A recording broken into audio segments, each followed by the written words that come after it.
Alright, I wanted to give you a little tech tip.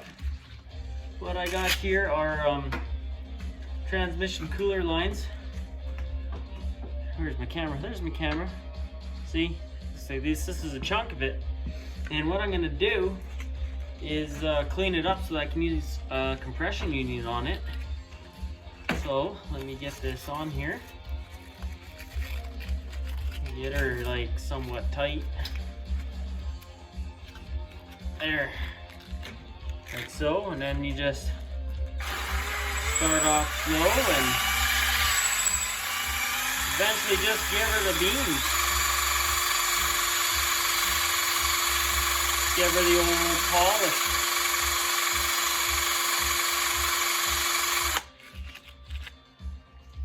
Well, we're getting there. It's not far away.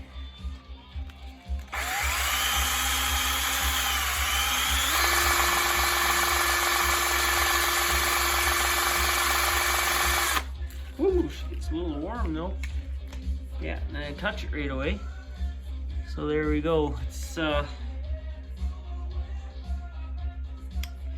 of pitted. This one may not be good, but it'll be good enough.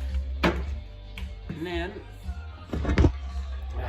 we're gonna go on out over here to where I have my tools and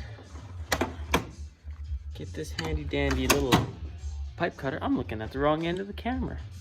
Oh, maybe we should grab those compression unions too. Right there. All right. Go on back to the bench. Put this guy back on my stand, also known as the welder. So what I have is hopefully the right things.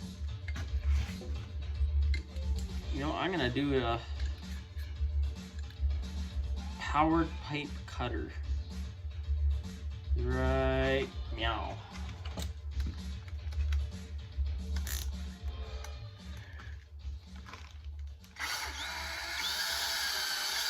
Woo! Well, yeah, yeah. Bloop! And I hope I was in the right thing for showing that. So, the reason I'm wanting to do this is to get away from a lot of the steel line all the way up front and bending all that.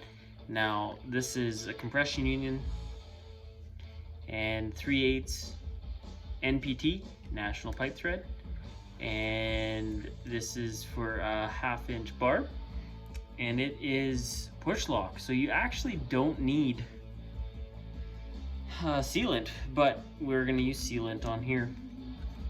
And then if I measured properly,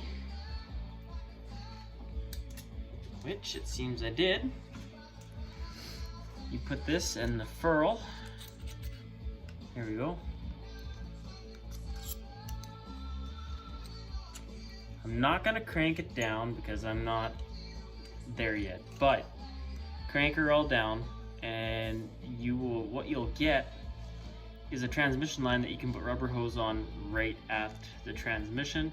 And although it means more possible abrasion on the hose, if you route it right and use proper clamps such as rubber coated P-clamps, and get that light out of my background. This isn't really well thought through, but here we are. And clamp it onto the frame properly. You'll find that it's easier to route than working with steel, and just makes your time putting your project together a whole lot easier. And a lot also with having push lock, it stays on there, it doesn't leak nearly as much. So there's tech tip for everybody out there. It's one of the things that I like to do because it works out pretty good, and it's serviceable, because when you want to take this apart, instead of trying to undo the rubber line, just undo the compression union and it'll come right off instead of trying to mess around trying to get the hose off. So there we go.